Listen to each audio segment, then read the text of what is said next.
বেগম রোকেয়া বিশ্ববিদ্যালয় বেরোবি আইনে ছাত্র সংসদ নির্বাচন সংযুক্ত করে দ্রুত রোডম্যাপ ঘোষণার দাবিতে টানা তৃতীয় দিনের মতো আমরণ অনশন চালিয়ে যাচ্ছেন শিক্ষার্থীরা। ইতোমধ্যে বিষয়টি নিয়ে সংবিধি পরীক্ষা ও চূড়ান্তকরণ সহ প্রয়োজনীয় ব্যবস্থা গ্রহণের জন্য আগামী বৃহস্পতিবার বৈঠক ডেকেছে বিশ্ববিদ্যালয় মঞ্জুরি কমিশন ইউজিসি।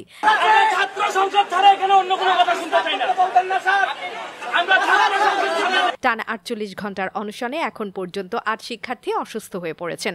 এর মধ্যে ৪ জনকে হাসপাতালে ভর্তি করা হয়েছে। বাকিদের অনশনস্থলেই স্যালাইন দিয়ে চিকিৎসা দেওয়া হচ্ছে।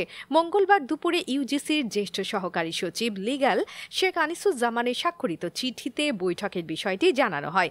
বিশ্ববিদ্যালয়ের জনসংযোগ বিভাগের সহকারী পরিচালক মোহাম্মদ এহতারামুল হক বিষয়টি নিশ্চিত করেছেন। চিঠিতে উল্লেখ করা হয়েছে, বিশ্ববিদ্যালয় সিন্ডিকেট কর্তৃক প্রণীত খসড়া কেন্দ্রীয় ছাত্র সংসদের গঠনতন্ত্র রাষ্ট্রপতির অনুমোদনের জন্য সংবিধি পরীক্ষা ও চূড়ান্তকরণে গঠিত কমিটির সভা ২১ আগস্ট ইউজিসি কার্যালয়ে অনুষ্ঠিত হবে। দাবিগুলো না মানা পর্যন্ত আমরা অনশন ভাঙছি না। তার মধ্যে আমাদের দাবিগুলো হচ্ছে ২৫শে সেপ্টেম্বরের মধ্যে নির্বাচন, অনতিবিলম্বে বেগম রোকেয়া বিশ্ববিদ্যালয় ছাত্র সংসদ বিশ্ববিদ্যালয় আইনে গেজেটভুক্ত করে বিশ্ববিদ্যালয়ের সুনির্দিষ্ট রোডম্যাপ দেওয়া হোক।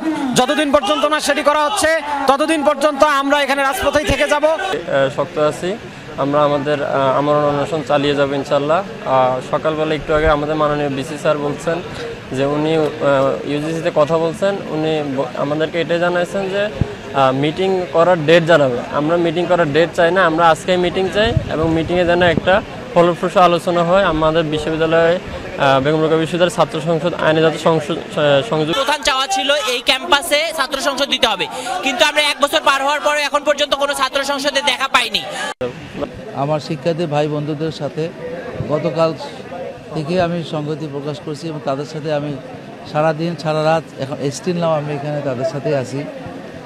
সেই দৃষ্টিকোণ থেকে আমি মনে করি শিক্ষার্থীদের কোনো কিছু হলে এরা আমার সন্তান হিসাবে আমি তাদেরকে এখানে ফেলে রাখি কোথাও